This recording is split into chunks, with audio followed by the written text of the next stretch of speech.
Clínica Sircovisión del Dr. Jerónimo Lajara patrocina este programa.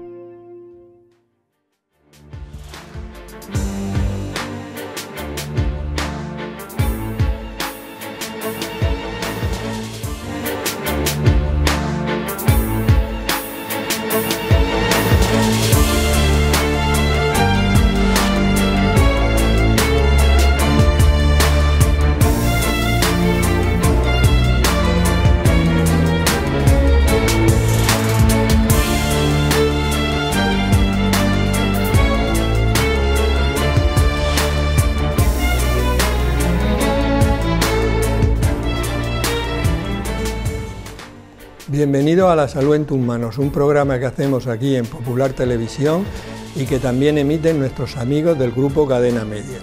Hoy vamos a hablar de seguridad alimentaria. De hecho, vamos a explicar exactamente en qué consiste la seguridad alimentaria y qué se hace desde el punto de vista público y privado para que los alimentos que llegan a nuestra mesa sean nutritivamente adecuados y que no tengan ningún problema, no nos vayan a aportar ningún problema de salud. Para todo ello tenemos en el plató a los siguientes invitados. María Jesús Periago, muchas gracias María Jesús por venir. Hola, muchas gracias. Tú eres catedrática en la UMU de Tecnología de los Alimentos, eres veterinaria. Y das allí nutrición y bromatología. Exactamente. Concha Hernández, gracias Concha por venir, tú también eres veterinaria y eres jefa de sección técnica de seguridad alimentaria en el Ayuntamiento de Murcia. Pedro Antonio Balanza, gracias Pedro Antonio por venir, tú eres jefe de servicios de seguridad alimentaria y zoonosis en la Consejería de Salud. ¿Vale? Y bueno, hay varios académicos y lo que pasa es que sois tantas cosas que realmente si cuento esto nos quedamos sin programa, ¿no?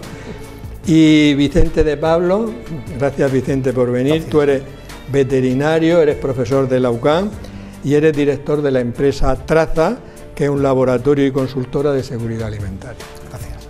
Hemos sacado las cámaras a la calle para ver qué le gustaría saber a distintas personas sobre el tema que tratamos de hoy. ¿Qué importancia tiene la seguridad alimentaria para los ciudadanos? ¿Hay mucha inseguridad alimentaria? Bueno, estas preguntas las iremos respondiendo a lo largo del programa. Concha, explícanos qué es la seguridad alimentaria. Bueno, es un término que se empezó a utilizar en los años 70 y que ha ido sufriendo una serie de ampliaciones.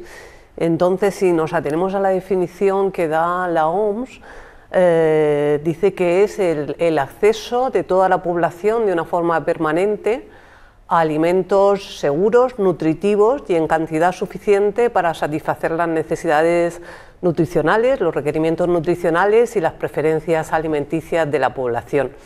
Como vemos, tiene como dos dimensiones, una dimensión socioeconómica, que se refiere a esa disponibilidad de alimentos para todos, y una parte más que va dirigida a lo que nos motiva hoy, que es a la garantía de inocuidad y de calidad de los alimentos. Sí, pero que es un término más amplio. Yo creo que la mayoría de las personas cuando hablamos de seguridad alimentaria pensamos en que los alimentos que nos comamos pues que no nos contaminen, por decirlo de alguna manera, o que no nos produzcan algún trastorno digestivo, ¿no? Pero que es una dimensión más amplia porque habla de que todo el mundo tuviera la cantidad de alimento como para su salud mantenerla en buen estado. Luego profundizaremos en eso. María Jesús, cuéntanos un poquito cómo empieza esto de la seguridad alimentaria, cuándo empieza, y no muy extenso, pero un poquito cómo ha ido evolucionando ese concepto. Bueno, pues todo el concepto de seguridad alimentaria ha estado ligado al desarrollo de la humanidad, porque realmente, pues claro, hemos comido siempre, hemos tenido que alimentarnos y siempre, pues se ha intentado velar porque los alimentos fueran seguros y nutritivos. Los primeros textos que hacen referencia a temas relacionados con la seguridad alimentaria son textos de tipo religioso. Es decir, se recoge en el Levítico y en el Deuteronomio, que son dos libros del Antiguo Testamento, Y ahí ya tenemos acciones concretas, muy específicas, en relación a cómo había que sacrificar los animales, que eran los alimentos puros, los alimentos impuros. También en el Corán se hacen menciones específicas a la seguridad alimentaria, que es lo que ha determinado pues, que bien los judíos o los musulmanes pues, tengan unas costumbres dietéticas específicas que vienen relacionadas por ahí. Posteriormente, pues es un término que fue evolucionando. En la Edad Media se encargaban sobre todo pues, los veedores, que eran los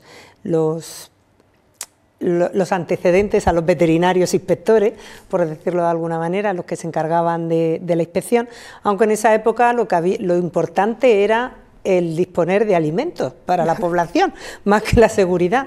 De hecho, es muy curioso, pues porque en un libro que habla sobre la alimentación en la región de Murcia, pues habla de una carnicería que había en las 4 esquinas, donde se permitía la venta de carne rafali, que la carne rafali era carne que no cumplía las características o las condiciones higiénicas o de salubridad para ser consumida, pero ante la necesidad de comer, pues permitían su venta.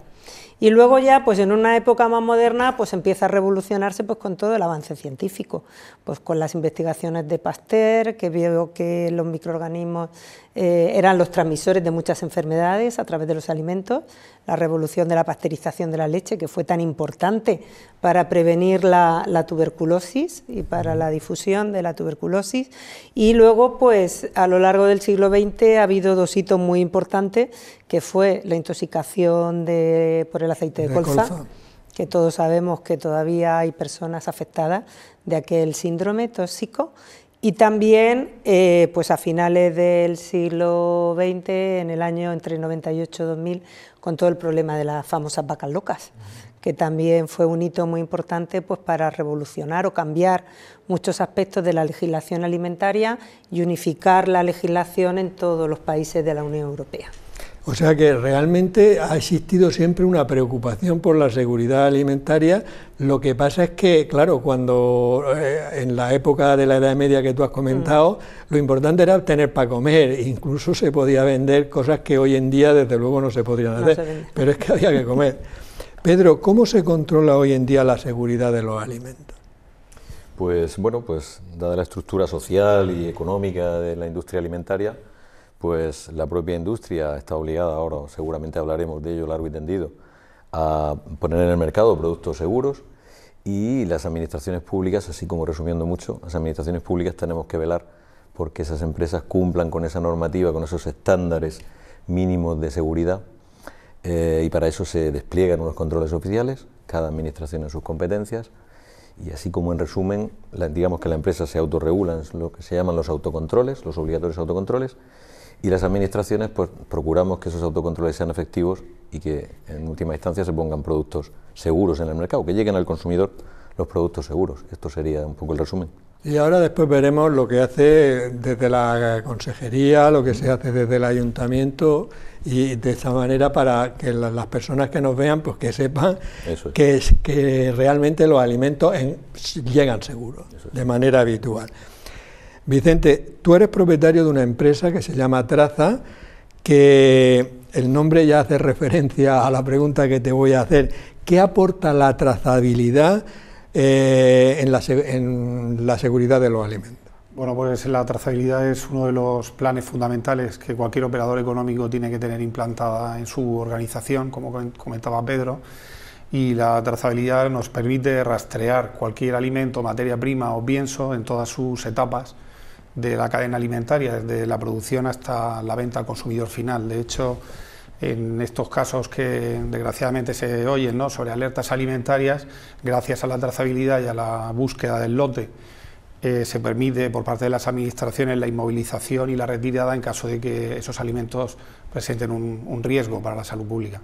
Sí, realmente lo de la trazabilidad, que ahora lo sabemos todos, pero hace 15 o 20 años oías trazabilidad y no sabías exactamente lo que era. Eso ha sido labor vuestra, ¿no?, el ponerlo encima de la mesa, y es verdad, es que es fundamental llegar y decir, no, esto viene de aquí, de aquí, de aquí, y el punto está aquí, porque si no sería imposible poder solucionar muchos de los problemas, ¿no? Así es. Concha, los alimentos, ¿qué tipos de peligros, porque pueden tener distintos, ¿no?, pueden dar consigo? Bueno, pues un peligro alimentario, la misma palabra lo dice, es la presencia de algún agente, alguna sustancia en el alimento que puede ser nocivo para el consumidor. Entonces, básicamente hay tres tipos de peligros, según su origen, pueden ser peligros físicos, peligros químicos o peligros biológicos. Los peligros físicos es la presencia de un cuerpo extraño, una sustancia no comestible en el alimento y puede causar en la persona pues algún tipo de daño físico, alguna herida en la boca o la rotura de un diente o incluso un atragantamiento. Y son, pues ya os podéis imaginar, pues un trozo de hueso, por ejemplo, en una hamburguesa, o una piedra en unas legumbres, o un cristal, ese tipo de, o incluso un efecto personal, un anillo o algún efecto personal en el alimento.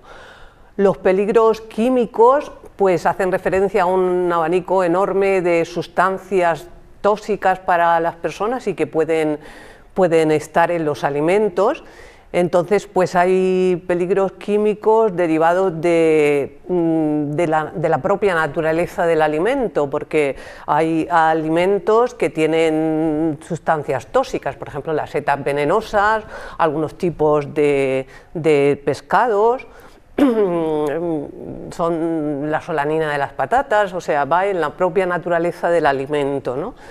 Y hay sin embargo, otras sustancias que se incorporan al alimento en alguna de las etapas de la cadena alimentaria. Por ejemplo, los biocidas pueden ser restos de fitosanitarios con los que se ha tratado la agricultura, o puede haber también restos de medicamentos veterinarios en esos alimentos.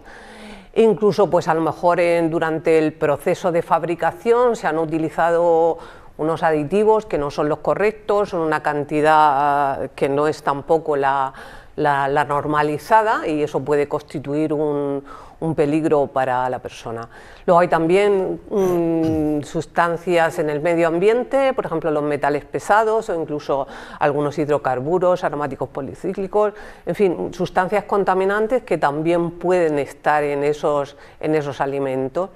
Incluso pues puede haber migración de los envases, de las sustancias que tienen los envases al alimento, si ese envase no está bien hecho o bien si no hay un uso adecuado de ese envase. Por ejemplo, un envase plástico pues no puede estar sometido a altas temperaturas o no debe estar sometido. En fin, el fabricante establece una serie de formas de uso que deben de ser respetadas precisamente para que no se produzca esa migración.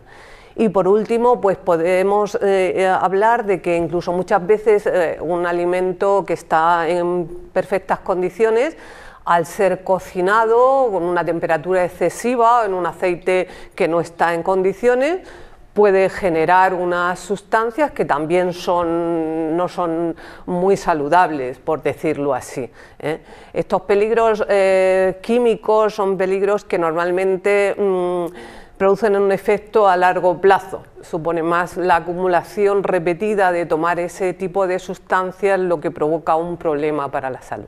Y ya nos quedan los peligros biológicos, que casi siempre los que pensamos en primera instancia, que son los seres vivos, los microorganismos, las bacterias, los virus, los parásitos, los hongos, que pueden estar también en los alimentos. Las bacterias tienen como característica que se pueden reproducir en el alimento, con lo cual hay que controlar muy bien para que ese crecimiento no se produzcan. Los virus no se desarrollan en los alimentos, pero pueden ir vehiculados por ellos. Por ejemplo, podemos contraer una hepatitis A, una hepatitis B o un norovirus por consumo de alimentos. Y los parásitos pues también pueden estar, son zoonosis, están en los animales y pueden pasar a nosotros. Yo con lo que me has contado creo que no voy a comer más. la verdad, porque ves la lista de peligros y alucinas. Menos mal que estáis cuidando para que lleguen a la mesa en buenas condiciones, ¿no?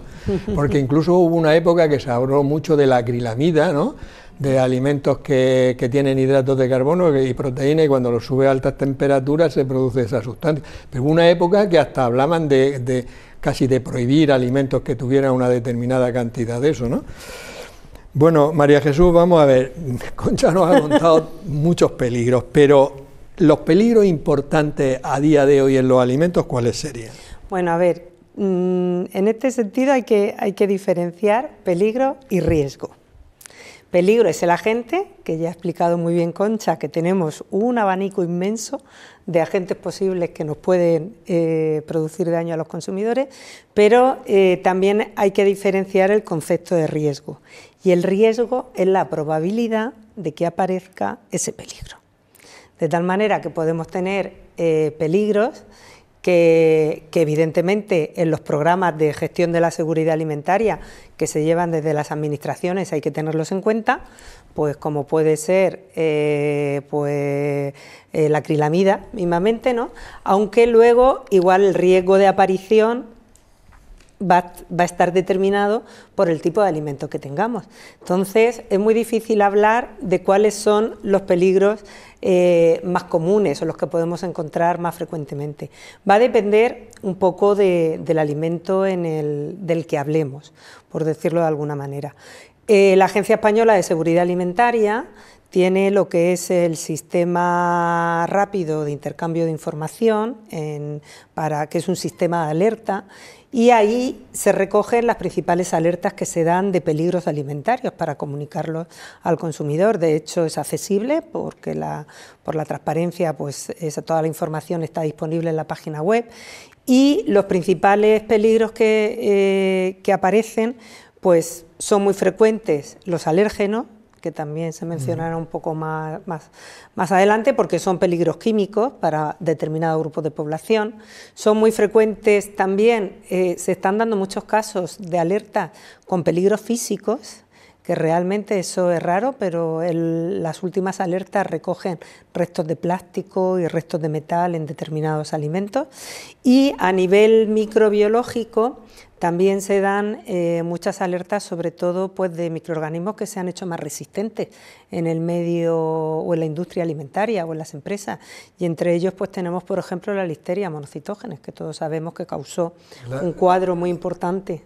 Eso fue cuando pasó lo de la carne mechada, exactamente, ¿no? Pues, en el 2019 o por ahí. Sí, por ahí fue. Entonces, Listeria monocytogenes pues es un microorganismo que tiene la particularidad de ser muy resistente a los programas de limpieza, de crecer a modo de microfil en muchas superficies, es decir, que requiere una limpieza en profundidad, y no solo con desinfectantes, sino también con agentes de tipo, es decir, con una limpieza mecánica que sea abrasiva y permita eliminar esas películas que se forman.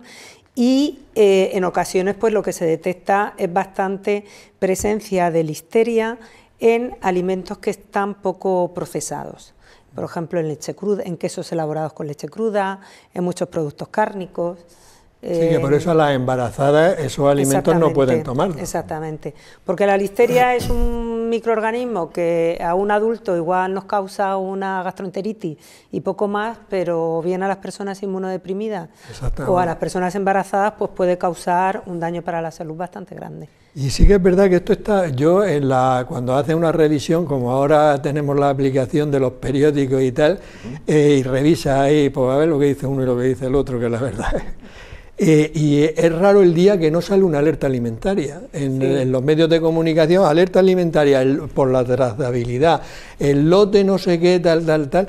Quiero decir que eso funciona bastante bien, porque que todos los días, vamos a ver, funciona bien porque te sacan la alerta, o sea que si no nos enteraríamos, si tú ¿no?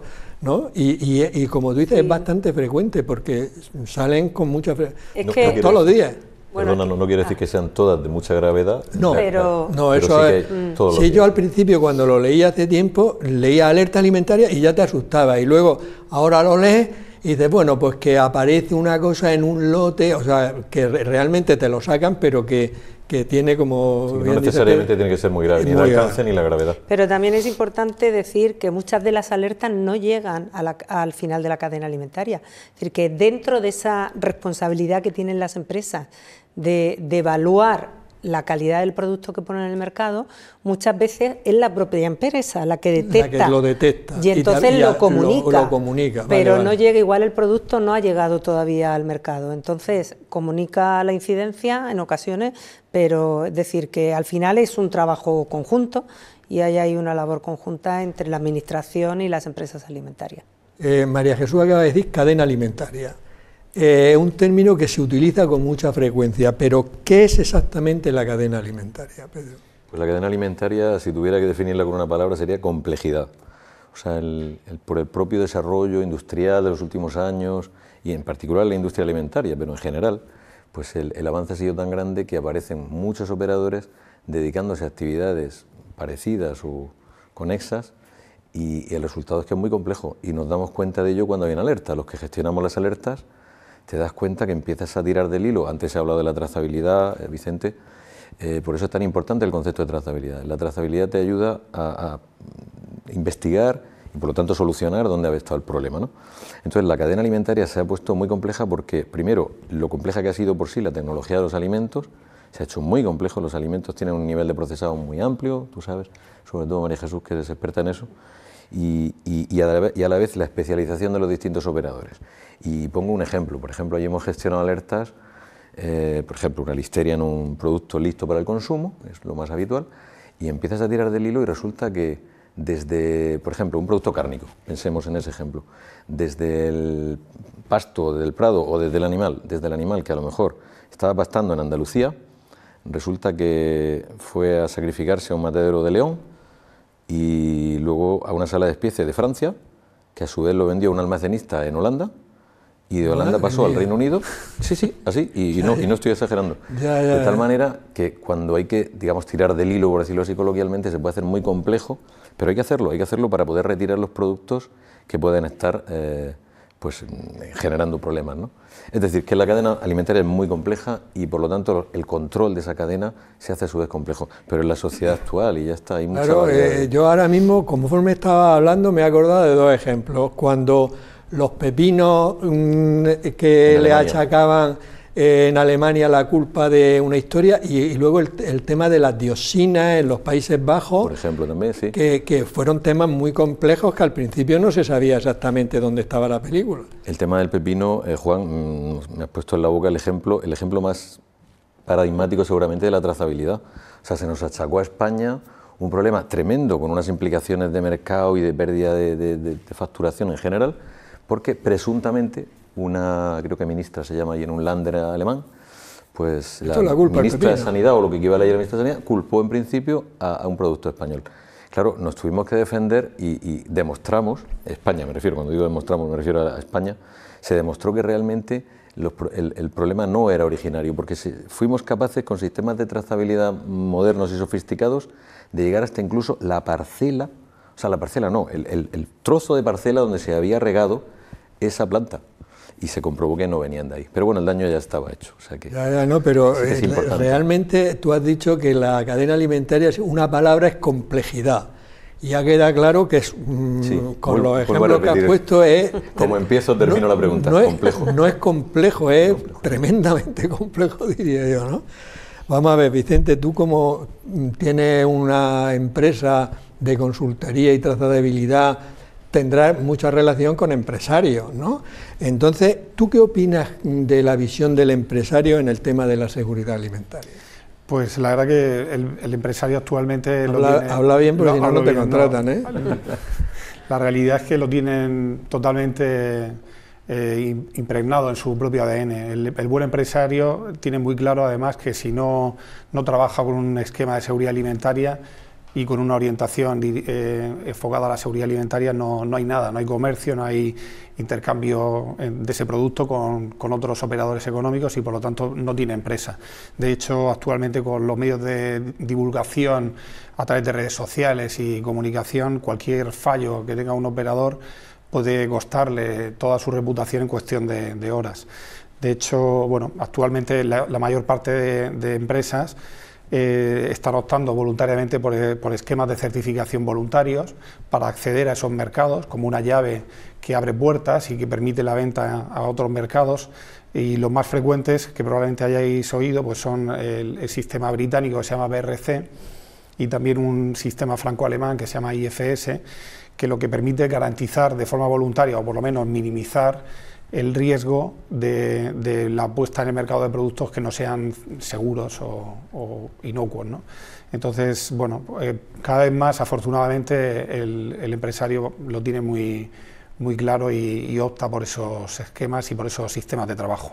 Sí, o sea, y además es que seguro que lo llevan, como tú has dicho, en el ADN de la empresa de hacerlo lo mejor posible, pero es que además es que si no lo hacen bien, con el sistema de trazabilidad que tenéis, se llega al sitio donde está el problema rápidamente. Claro, al final, con un sistema tan ágil como el que existe actualmente, en muy pocas horas la administración y el propio operador económico que a motu propio puede hacer esa retirada, encuentra todos los productos afectados y todo sale a la luz. O sea que todo, exactamente.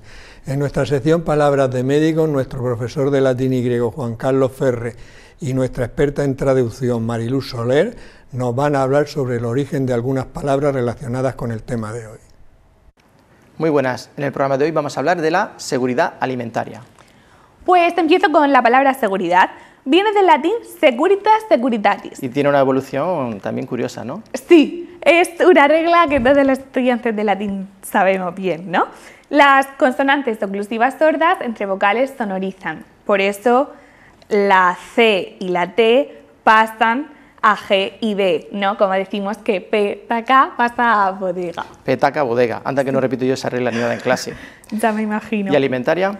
Pues la otra palabra alimentaria viene de alimentum. Está compuesta por la raíz del verbo alere, que significa criar, nutrir, hacer crecer, y el sufijo mento, que es medio o instrumento. Y en su conjunto, la seguridad alimentaria, pues hace referencia a que es cuando todas las personas tienen acceso y en todo momento a productos suficientes y seguros, nutritivos, para cubrir todas sus necesidades para una vida sana y activa.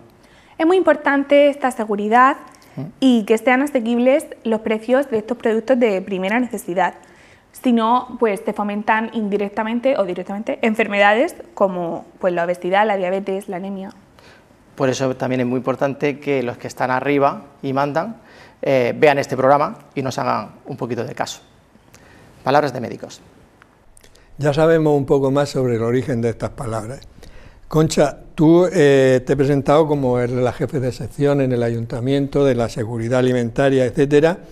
¿Vuestra misión desde el punto de vista oficial en qué consiste?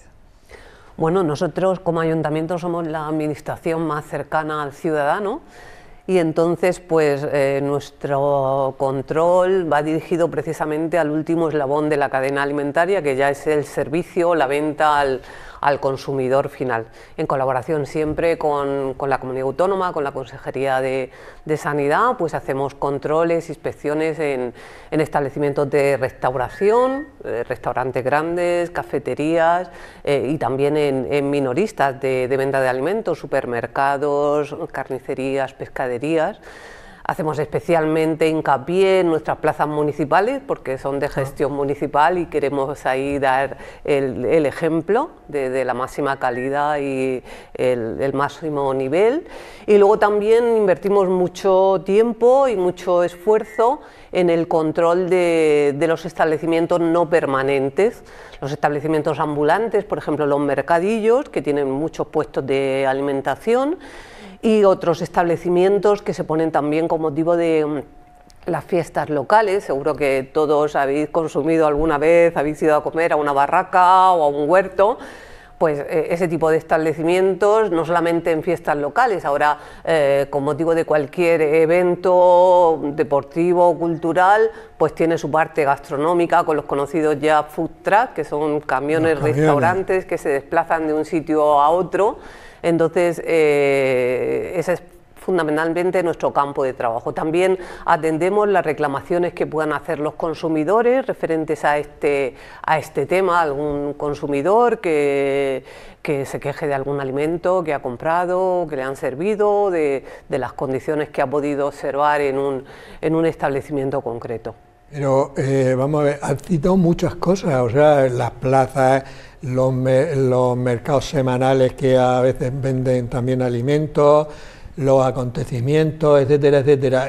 Pero ¿cuántas personas sois para poder solventar esos problemas? Bueno, ¿O hacéis una cosa aleatoria?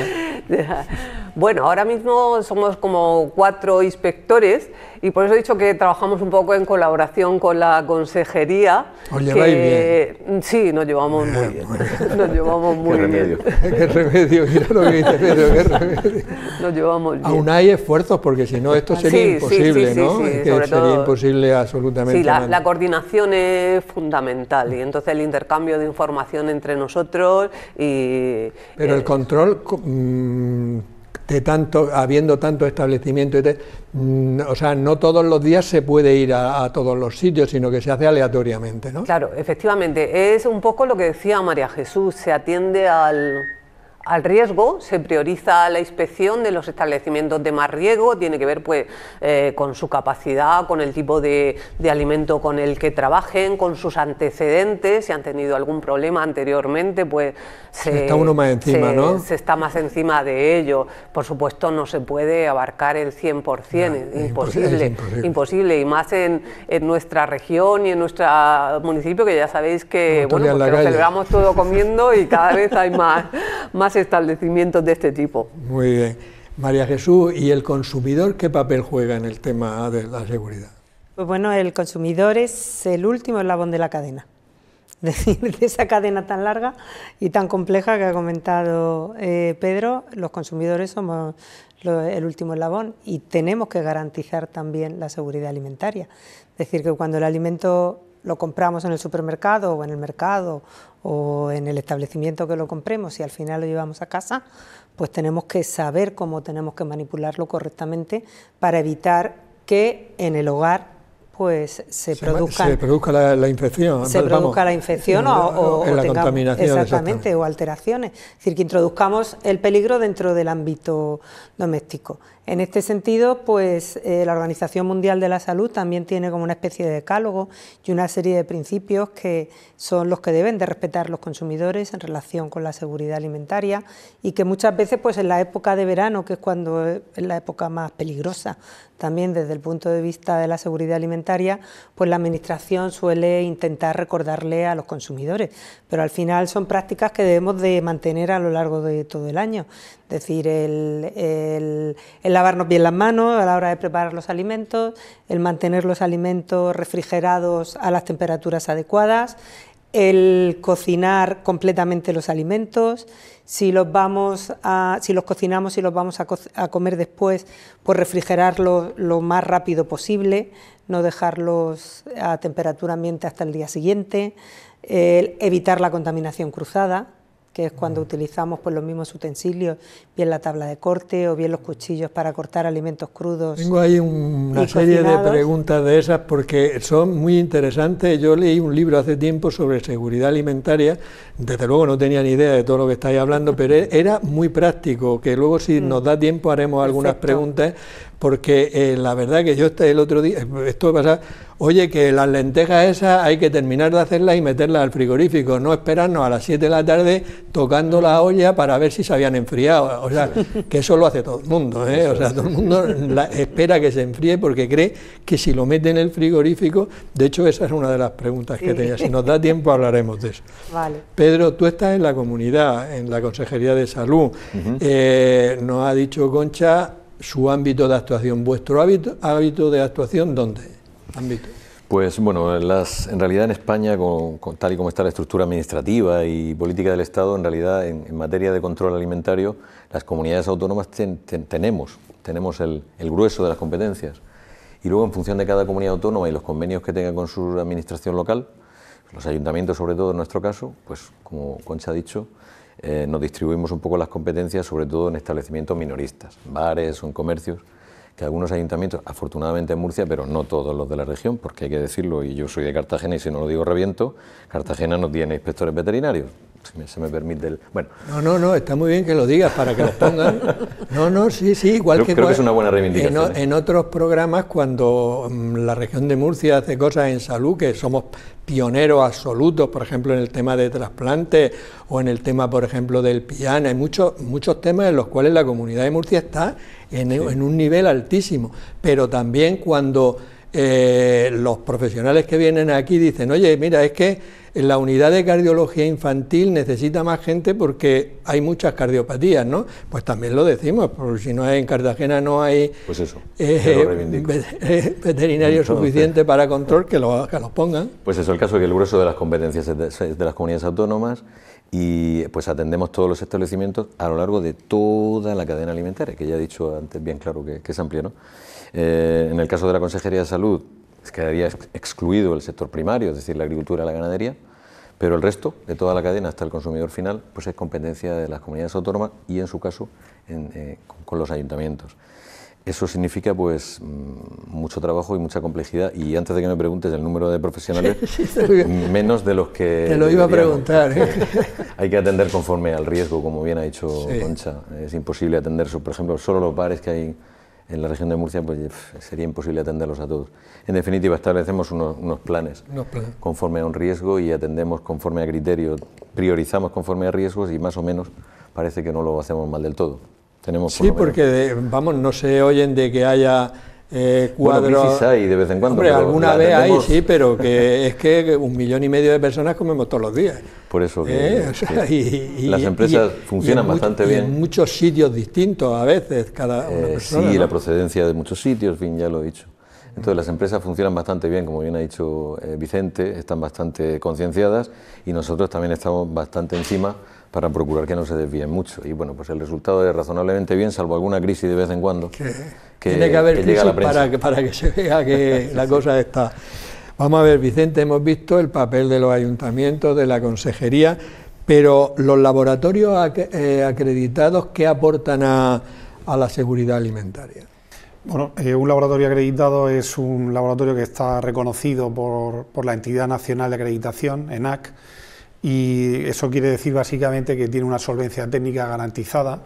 Además forma parte ENAC de una asociación internacional donde esos ensayos son reconocidos también alrededor de 150 países en todo el mundo, y los ensayos lo que vienen a confrontar es el estatus sanitario del producto, o sea, si finalmente ese producto reúne las condiciones desde el punto de vista microbiológico, que es nuestro caso, el laboratorio que dirijo, y que garantiza en definitiva que todo el programa de autocontrol que se impone el operador o el empresario tiene como consecuencia la puesta en el mercado de un alimento seguro. Es una forma de verificar que... O sea, que vosotros como que certificáis realmente que ese producto que llega, porque lo había analizado y habéis demostrado que está todo perfecto, puede llegar con tranquilidad al consumidor, ¿no? O sea, que es bueno que el papel que desempeñáis, un papel importantísimo. Sí, además es un proceso, acreditar un laboratorio es un proceso muy complejo desde el punto de vista técnico, hay muy poquitos en España. Esos laboratorios son organismos de certificación, están acreditados por el Estado y certifican a su vez que los ensayos que realizan cumplen con unos criterios desde el punto de vista técnico. Muy bien, vamos a dar paso a la publicidad.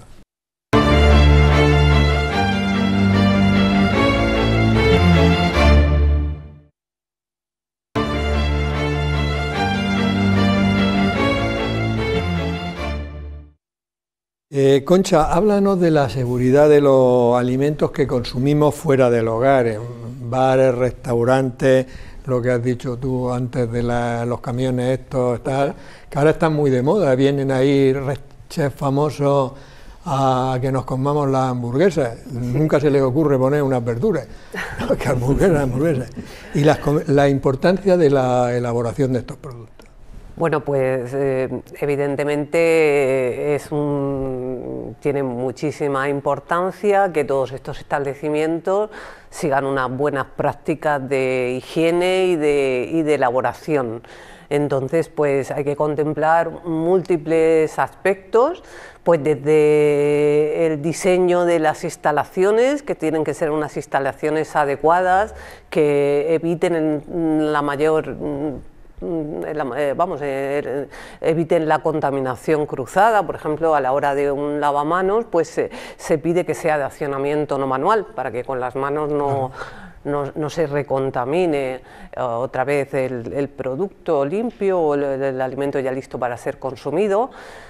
También se tienen en cuenta pues, los métodos de conservación, las temperaturas, el estado de orden de las cámaras, el cocinado, como decía María Jesús, el mantener esos alimentos. Parece que solamente pensamos en el frío para conservar los alimentos, pero los alimentos que están cocinados se pueden mantener también en caliente, pero hay que mantenerlos a las temperaturas adecuadas en unos muebles especiales que son mesas calientes. Pues bueno, esa temperatura también tiene que registrarla el operador económico para ver que está dentro de los márgenes que marca la normativa.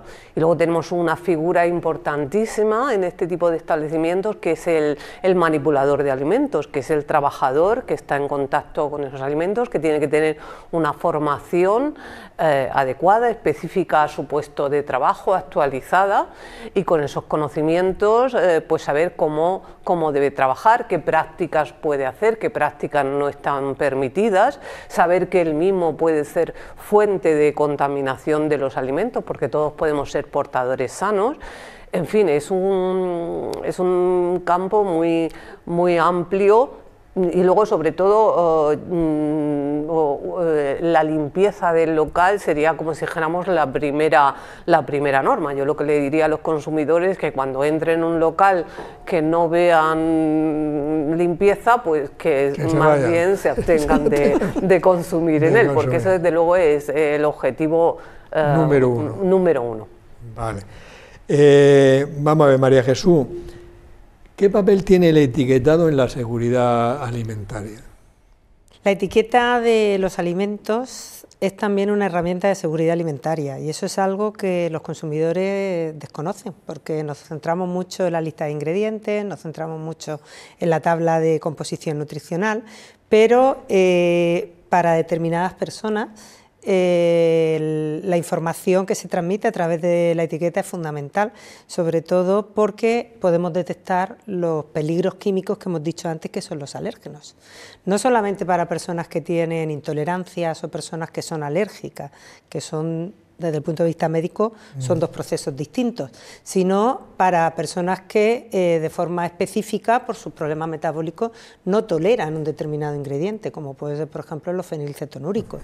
¿Vale? Es decir, que tenemos ahí un abanico muy grande y la etiqueta es fundamental para eso. Hay aspectos que legalmente se tienen que declarar, como es el caso del aspartamo, como fuente de fenilalanina, que no pueden consumir los fenilcetonúricos. Está el caso también de la cafeína. Hoy en día muchas bebidas energéticas o estimulantes llevan cafeína y también hay que declararlo en la etiqueta, porque no es recomendable pues, ni para niños ni para mujeres embarazadas. Y luego pues todas las personas que presentan intolerancias o todas las personas que presentan alergias, pues a través de la etiqueta pueden leer la posible presencia. A veces leen trazas de sésamo, no sé qué tal, y si una persona es alérgica a eso, que lo hay, no alérgicos, sino tremendamente alérgicos, entonces ni las trazas toleran. Claro, las empresas a veces, es decir, si ellos manipulan varios alimentos en sus plantas de fabricación, pues pueden tener trazas de restos de algún otro alimento. Por ejemplo, en un chocolate de frutos secos, una persona que sea alérgica a los cacahuetes pero no a las almendras puede tomar chocolate con almendras, pero si en esa fábrica también utilizan los cacahuetes, hay trazas. ¿Quién le garantiza que no lleva trazas el producto?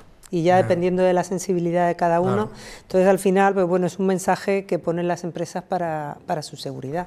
Has citado las bebidas energéticas, que realmente no se le deberían de llamar nunca bebidas energéticas, tú lo has dicho, bebidas estimulantes, que creo que Galicia, por lo menos yo leí una entrevista al consejero de Salud hace un tiempo, y en Galicia en el año actual pensaban prohibirlas para personas menores de 18 años, en embarazadas, o sea, darle una categoría, porque realmente el problema de las bebidas energéticas se merece un programa entero, porque es brutal.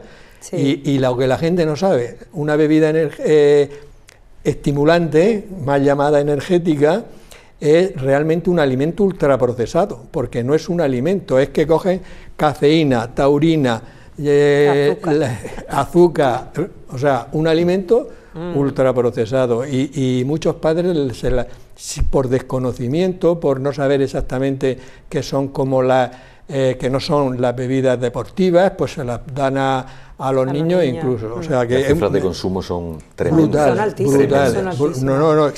Vamos a ver, yo estoy totalmente... Hay que regular eso. Una de ellas se anuncia como que te da alas. Sí.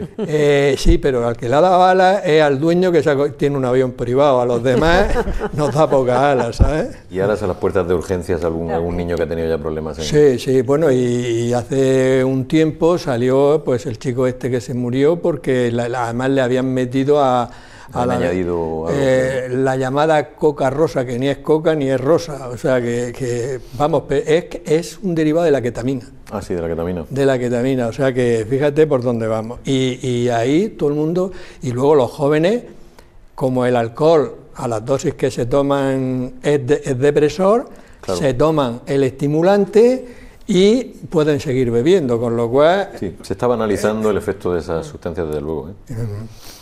Muy bien. Pedro, ¿y los medios de comunicación qué papel juegan en el tema de la seguridad alimentaria? Pues un papel crucial, y vuelvo otra vez un poco al escenario que tenemos de desarrollo social. El consumidor, bueno, antes lo ha explicado bien María Jesús, ha pasado a ser un consumidor informado, y las crisis alimentarias hay que trasladarle esa información al consumidor. De hecho, es una de las tres patas de la base, digamos, de legislación europea, la legislación comunitaria que regula la seguridad alimentaria actualmente. Tiene tres patas, que es la gestión del riesgo, la evaluación del riesgo y la comunicación del riesgo. O sea, tan importante es gestionar bien el riesgo para los que nos dedicamos a gestionarlo, como comunicar bien al respecto para que el consumidor pueda tomar las decisiones adecuadas. En definitiva, hay que informar al consumidor, pero no alarmarlo, que no es lo mismo. Hemos tenido crisis recientemente, que recordaréis, que no se han gestionado de la mejor manera. Por ejemplo, pues cuando la crisis de las vacas locas, algún político quizás no fue demasiado afortunado y produjo demasiado revuelo. Bastante había ya, bastante miedo había cuando no se sabía del todo el efecto que tenían los priones, y no se gestionó bien. En definitiva, hay que informar bien al consumidor por unos adecuados cauces de redes sociales, de medios de comunicación, de asociaciones, por ejemplo, de consumidores, pero sin alarmar, no es lo mismo. Se puede hacer profesionalmente, no es fácil, pero hay que conseguir eso. Sí, porque a veces realmente una alarma puede destrozar un sector totalmente, cuando a lo mejor el riesgo, bien informado, y uno dice, oye, esta parte es la que no tengo que tomar, pero las otras partes las puedo tomar perfectamente, ¿no? Permíteme que ponga, por ejemplo, un ejemplo que tú lo has mencionado antes, la acrilamida, no sé quién lo mencionó, creo que has sido tú. La acrilamida, que se forma por los hidratos de carbono con altas temperaturas, etcétera, pues casi todos los alimentos que tomamos tienen hidratos de carbono procesados a altas temperaturas. Entonces, ¿qué hacemos? No comemos, dejamos de comer. ¿Qué hay que hacer? Pues una evaluación de riesgos adecuado y pensar, según la ingesta de la dieta que tengamos, pues la cantidad máxima de esa sustancia, de ese contaminante indeseable que puede tener esos alimentos producidos por la industria. Pues esto hay que decírselo al consumidor. Hay que decirle al consumidor que usted no puede comerse 20 kilos de croissants, por decir un disparate, porque le puede generar un problema de acrilamida. Otro ejemplo son los metales pesados en pescado. Si usted no es de una población de riesgo, por ejemplo, una mujer embarazada o una persona inmunodeprimida, pues puede consumir ese pescado, pero en una dosis máxima que usted sepa, usted consumidor bien informado, que sepa que a partir de esa dosis puede generar un problema en su salud. Sí, o sea, y sin embargo, en el grueso de la población no produce ningún una información buena, sí, buena, sin alarmismo, veraz, pero veraz. Eso, puesta en el sitio oportuno y en el momento oportuno, pero sin alarmar. Sí. Vicente, hemos hablado un poco sobre los alérgenos no declarados en los alimentos, pero ¿realmente debería de ser obligatorio, o es obligatorio, que no lo sé, que alérgenos, porque haya, como hemos hablado antes, cruzados con otros componentes, realmente es obligatorio declararlo, esto que decíamos? Es fundamental. De hecho, bueno, el plan de control de alérgenos, hemos hablado de plan de control de trazabilidad, de formación de manipuladores, planes de limpieza, y el plan de control de alérgenos es uno de los planes y el eje fundamental de cualquier empresa alimentaria. Es tan importante como cualquier otro plan, y además te permite verificar que todos los alimentos que estás poniendo en el mercado están bien informados, así informan de forma adecuada al consumidor. También es importante destacar que esos alérgenos no hay que declararlos de forma precautoria por exceso, porque también es un etiquetado precautorio, es decir, añado todos los alérgenos porque los puede tener, no es tampoco correcto. Hay que establecer un plan, definir dónde están esos alérgenos, si forman parte de la composición de un ingrediente del alimento, se declaran directamente, y si se pueden incorporar a través de contaminaciones cruzadas dentro de la empresa, o porque vienen originalmente en una ficha técnica declarados de una materia prima de un proveedor, también se deben declarar como trazas. Pero es fundamental hacerlo así porque, lógicamente, la salud de las personas alérgicas o intolerantes está en juego. Sí, es que hace bastante tiempo hicimos un problema sobre alergias a los alimentos, y es que hay, sobre todo niños, que el polvillo nada más les puede desencadenar una reacción alérgica importantísima. De hecho, tienen que llevar la adrenalina en su pluma precargada y tal, o sea que realmente es un tema que a la mayoría de las personas les da igual exactamente, pero en los niños alérgicos con una sensibilidad alta es un problema. Así es.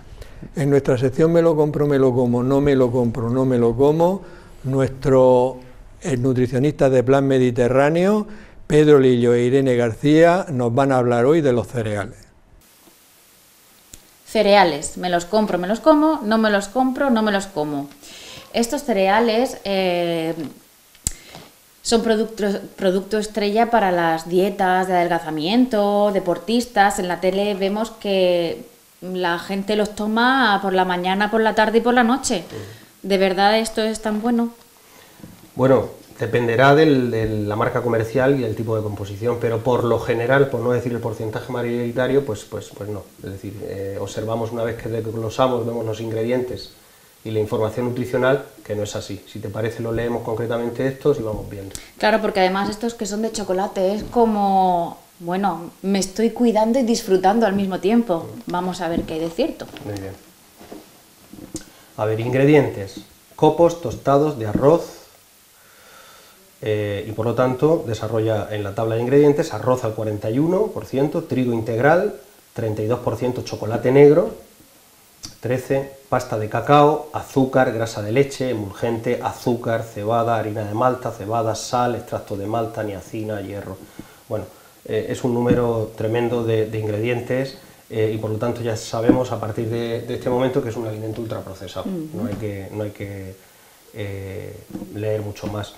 1, 2, 3, en el cuarto lugar está el azúcar, con lo cual ya intuimos que la proporción, ahora lo veremos en el gramaje de la información nutricional, intuimos que va a ser una cantidad significativa de sacarosa o azúcar de mesa. Si te parece, pues vamos a pasar a la información nutricional. Por 100 gramos de producto encontramos que tiene un valor energético de 425 kilocalorías. Recordarte que un trozo de pan de 100 gramos son 200-220 kilocalorías, por lo tanto es el doble de carga calórica que una rebanada de pan de 100 gramos. Grasas, 6 gramos, de los cuales el perfil lipídico saturado, es decir, el ácido graso malo, entre comillas, son 3,5, no tiene un buen perfil lipídico, no es cardiosaludable. Hidratos de carbono, 81 gramos, de los que azúcar son 20 gramos.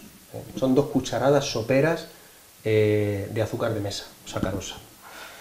Fibra alimentaria, 6 gramos, está bien, y proteínas, 8,2, una proteína vegetal, lógicamente. Y sal, 0,70, es una cantidad en sal relativamente alta. Bueno, ¿qué observamos? Pues que es un producto ultraprocesado en primera instancia, muy elevado en la cantidad de azúcares y elevado en grasas saturadas, por lo tanto ni se le puede asemejar a una tostada de pan con tomate y aceite, o a una tostada de pan con un poco de mermelada, tampoco, ni siquiera, ¿no? Bueno, un producto que a mi entender no guarda esa relación de salud, deporte, consumo y de consumo diario sobre todo, y las personas tienen que por lo menos interpretar el etiquetado de esos efectos y ser conscientes de lo que estamos tomando. Si un día concretamente lo tomamos, bien, pero desde luego para consumo habitual, bajo ningún concepto. Entonces, si lo que quiero es cuidarme, no me lo compro, no me lo como. Yo no me lo compro y no me lo como. Lo tenemos claro. Bueno, pues ya sabemos un poquito más sobre los cereales. Vamos a pasar ahora, yo creo que ya sabemos bastante, bueno, bastante nunca, pero quiero decir, tenemos una idea clara un poquito del concepto de seguridad alimentaria, de todo lo que había intervenido las administraciones, más lo privado, etcétera. Voy a pasar a una serie de preguntas muy cortas, pero que realmente muchas personas hemos dicho el papel del consumidor, y a veces el consumidor lo hace, todo el mundo lo hace bien y llega el consumidor y no lo hace bien. Vamos a empezar. Concha, por ejemplo, yo voy al supermercado y compro un pollo o un conejo u otra carne. ¿Tengo que lavarlo en mi casa?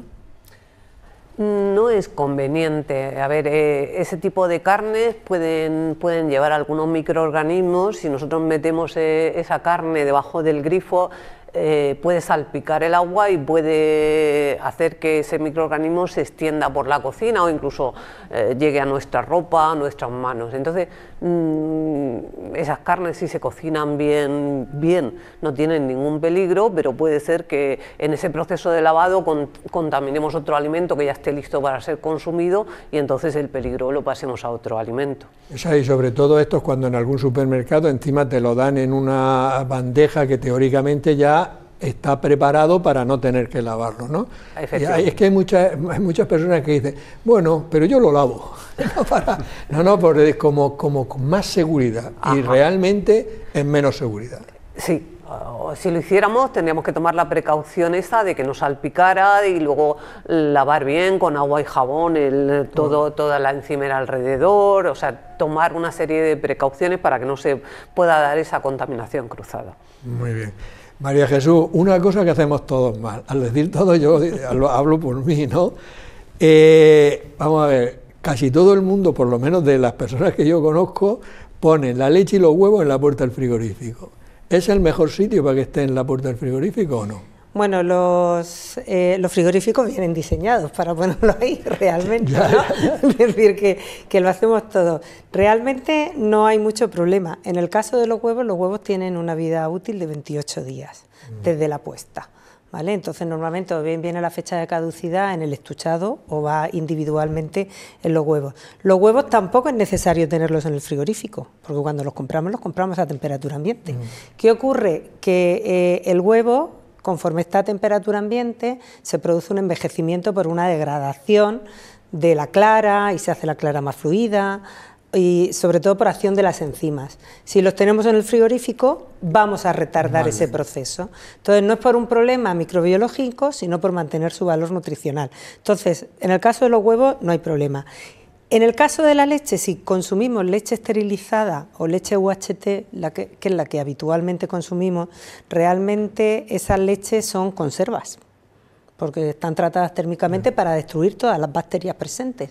Entonces, en los 2, 3, 4 días, como mucho, que podemos tener abierto un cartón de leche en el frigorífico, sí, porque no debemos mantenerlo más, además. Aguanta. Otro caso sería si compramos leche fresca. Si compramos leche fresca del día, que es leche pasteurizada, esa leche no lleva un tratamiento térmico tan intenso. Entonces, en la puerta del frigorífico pues se expone a mucho cambio de temperatura. Entonces, si es leche del día, va a aguantar mejor en el interior del frigorífico, porque va a estar un poco menos expuesta a esa oscilación de la temperatura, porque la leche fresca son máximo 5 o 6 días. Y pasada esa fecha ya no la consumimos. Bueno, me dejas tranquilo, la seguiré poniendo en la parte de la puerta. No, es que es verdad que en el libro yo creo que está muy bien el que comento que he leído, pero me parecía ya un poco alarmista además, porque excesivo, sí. Ya me parecía, digo, madre mía, si es que no como, me muero de hambre, porque esto me va a dar algo. Un poco, o sea, hay que tomar medidas, pero también utilizar el sentido común. Claro. Y Pedro, hay muchas personas que les gusta la carne poco hecha o la carne al punto. Desde el punto de vista microbiológico, ¿es correcto tomarla así? Pues realmente es un peligro que se podía evitar perfectamente. Claro, confrontamos aquí con los temas de gastronómicos o de gustos o culinarios, pero realmente la carne poco hecha o casi cruda tiene una serie de peligros ahí que están más expuestos, tanto microorganismos como incluso parásitos. Algunas larvas de algunos parásitos bueno, pueden permanecer vivos. No es fácil, pero de alguna manera tenemos más cercano que te genere un problema. Es recomendable que el tratamiento de la carne sea como mínimo al punto, es lo recomendable. Algún purista de cocina seguramente no estará de acuerdo, pero bueno, ya si quiere asumir ese riesgo, ya cada uno... pero conforme a riesgo y conforme a seguridad alimentaria, es recomendable al menos al punto la carne, sí. Muy bien. Vicente, en los muchos alimentos preparados pone fecha de consumo preferente o fecha de caducidad. Explícanos qué quiere decir fecha de consumo preferente, a qué alimentos se le aplica y si se puede comer cuando ya pasa esa fecha de consumo preferente. Bueno, pues a ver, la diferencia entre fecha de caducidad y consumo preferente, aunque ambas cosas indican algo parecido, hablamos siempre de vida útil de un alimento. Un alimento que tiene una vida útil inferior a 3 meses debe ir etiquetado con la fecha de caducidad indicando el día y el mes. A partir de 3 meses de duración, de 3 a 18, hablamos de fecha de consumo preferente y se indica consumir preferentemente antes de diciembre, por ejemplo, del año 2024. Y cuando supera los 18 meses, hablamos de consumir preferentemente antes de fin del año, ¿no? De un año, no hay que indicar el mes. ¿Por qué se pone esto? Pues porque hay alimentos que internamente el proceso de producción pues sufren unos tratamientos que aseguran esa vida útil y que permiten alargar la vida útil de ese tiempo. Y efectivamente sobre esos alimentos pues podemos excedernos un poco con un margen de seguridad, pero nos podemos exceder en los de consumo preferente. En los de consumo preferente. Pero, Concha, está el tema del yogur, porque yo he leído que, por ejemplo, el yogur uno lleva en fecha de caducidad, pero se podría poner fecha de consumo preferente, y hay quien dice, ¿esto por qué pasa? ¿Por qué el yogur tiene esas características? Bueno, pues precisamente es por esas características de este alimento. Es un alimento fermentado que es muy ácido, tiene un pH muy ácido, entonces a ese pH no suelen crecer las bacterias, los microorganismos patógenos, ¿no? Entonces por eso es un producto que por su característica en sí es difícil que tenga un crecimiento microbiano peligroso. Entonces pues depende ya del fabricante, de esos estudios de vida útil que ha nombrado Vicente, el darle una fecha de caducidad o una fecha de consumo preferente, que siempre es más prolongada. Entonces, muchas veces el consumir un producto pasado su fecha de consumo preferente indica que el producto, o puede suponer que el producto no tenga a lo mejor la calidad organoléptica que el fabricante ha dispuesto para él. Por ejemplo, en el caso del yogur, que esté un poco desuerado, ese suero que vemos por encima, pero no quiere decir que sea un peligro para la salud de la persona. Eso sí, yo en este caso sí que añadiría un comentario, y es que lo que nunca debemos de consumir es un yogur enmohecido, porque eso sí puede suponer un problema para nosotros. O sea que en el tema del yogur nos debemos de fiar del fabricante, que es el que conoce exactamente el tipo de... Porque bueno, el yogur teóricamente son unos gérmenes determinados, pero como ahora hay leches fermentadas que utilizan otros gérmenes, ellos son los que saben realmente si tienen que poner fecha de caducidad o fecha de consumo. Efectivamente, ellos hacen un estudio de vida útil del producto y ya ponen la fecha que Sí, Juan, si me permites, por añadir, si tenemos tiempo, hay un movimiento ahora en la Unión Europea de legislar al respecto, porque aparte de la seguridad alimentaria está la sostenibilidad y se tiran muchísimas toneladas de alimentos, me parece que ha dicho María Jesús antes. Entonces, no en fechas de caducidad, pero sí en fechas de consumo preferente, posiblemente alimentos vencidos que tengan menos calidad, pero tengan una seguridad alimentaria contrastada por otra parte, pues se podrían llegar a consumir. Se está estudiando ese tema a nivel de la Unión Europea. Pues me comunican que no hemos pasado de tiempo, pero ya no podemos volver atrás. Muy bien. Llevamos 1 hora y 5, entonces, vamos, yo creo que el programa ha sido, vamos, para mí ha sido interesantísimo porque he aprendido muchísimas cosas de seguridad alimentaria que realmente es muy importante, porque al fin y al cabo todos comemos y queremos que los alimentos estén en buenas condiciones, no solo nutricionalmente, sino también desde el punto de vista que había hablado de que no lleven sustancias que nos puedan perjudicar, gérmenes, etcétera. Nos quedan muchas preguntas porque de las que sencillas, pero que a muchas personas les ocasiona, no saben exactamente cómo hacerlo. Probablemente en otra temporada hagamos otro programa. Os quiero dar las gracias porque lo habéis dejado todo meridianamente claro. Un placer. Por mi parte nada más, despedirnos hasta la próxima semana en un nuevo programa de La Salud en tus manos. Que seáis muy felices.